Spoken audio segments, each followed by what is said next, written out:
This is a brass bound mahogany dressing case, English, mid-19th century. And of course, brass strap work on mahogany or teak is always a great look. And on this box, they've really gone to town with it. We can see that we've got long straps all the way over from the back, the top down to the front, as well as brass corners to the top. Each side has got 4 brass straps to the sides as well. Nice detail, it's been cut where this drawer is to the front and at the bottom there, just so that it works nice and smoothly. Good flush handles to the sides for carrying, stay hinges to the back. And when we look a little bit closer, we can see that all of the screws, for the most part, are nicely lined up. So I'll just come in a little bit closer and see if we can show you that. So if you see the slots on all of these screw heads, they're all in a horizontal position. A minor detail, but it shows the quality of a cabinet maker, the lengths they went to just to make the box as best they could.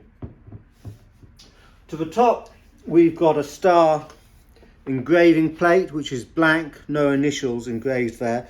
We can see at some stage the top has split, but of course it's held its position because of these brass straps. That's not really something you can do much about. It's just something you've got to live with. It is what it is, but it's not too offensive.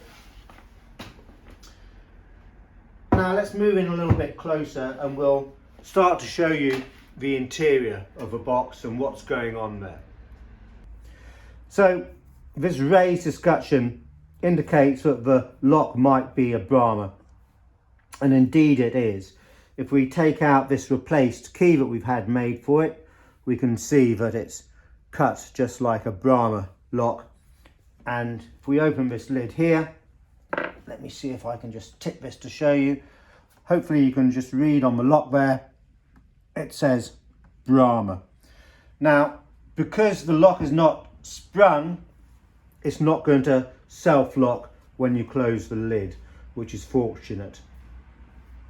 Now the interior has a great colour. You've got this dark red leather covering the trays and the fittings, and you've got this red velvet padded board to the interior of the lid. Now this is quite practical, this padded board, because it would cushion all of these bottles and the contents during travel to stop them moving around. And normally behind a padded board like this, you would expect a mirror which you could remove and then stand to aid you as you are dressing and getting ready in the morning. But not this box.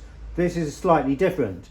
We have got, again, more luscious red leather back here with an envelope for storing papers and a second wallet here which has got a gusseted side to expand to put more papers in. So no mirror back there. And this has just got a silver plated twist catch just to lock that in place.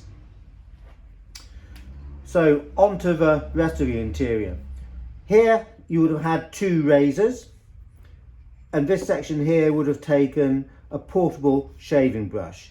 You'd have had different tools that go into this pad here with a storage space underneath. At the front here with this lid with a chamfered edge, you've got another storage space. 2 little lidded containers with silver plated tops. Another area here.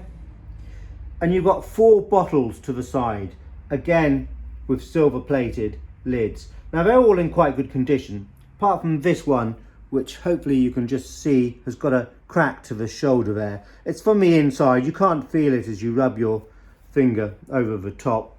Now these bottles would probably have been for cologne, and this is further emphasised by the fact that each of them has got a little glass stopper and that's quite typical on cologne and perfume bottles to have a glass stopper, less so on bottles for spirits. So we'll just screw that one back on. In fact, you can see on that one the cap has just been slightly pushed to one side as well. Then on this tray we've got these rather lovely little sprung plated handles just to lift it up, and hopefully you can again also see with those that they're decorated to the edges, so that lifts up nice and easily. And then underneath we've got another area for storage, perhaps a mirror fitted in there. It would be a good size to take a mirror, that's for sure. So if we put this back, we'll further explore. Now this is really quite a large size for a dressing case. We can see to the lid these two brass lined holes here, and they're to take these two pins which we've had to replace. These two pins are for locking this drawer down here. So that is an easy way of locking the door. You only need one key, but having a pin will then lock it, so during travel it's not going to come out. You're not going to be able to access it unless you've got the key to open the top section. So if we take these two pins out, we can open this drawer, and that's also lined in red leather. We can see we've got brass fittings to the top just for the holes for the pins to drop in. You've got the straps continuing. You've got quite a nice little handle there, nicely made, nice dovetails, mahogany linings, and really quite a good sized drawer. So most dressing boxes you'd expect to be half the height of this one, but that deep drawer just makes it that much bigger, but gives you so much more extra storage space. So let's just put these pins back in. That'll lock that drawer, stop it moving. And there you go, a really beautifully made English mahogany brass bound dressing case of a larger than standard size, and it's going to be around about mid 19th century in date, but a really very good looking box.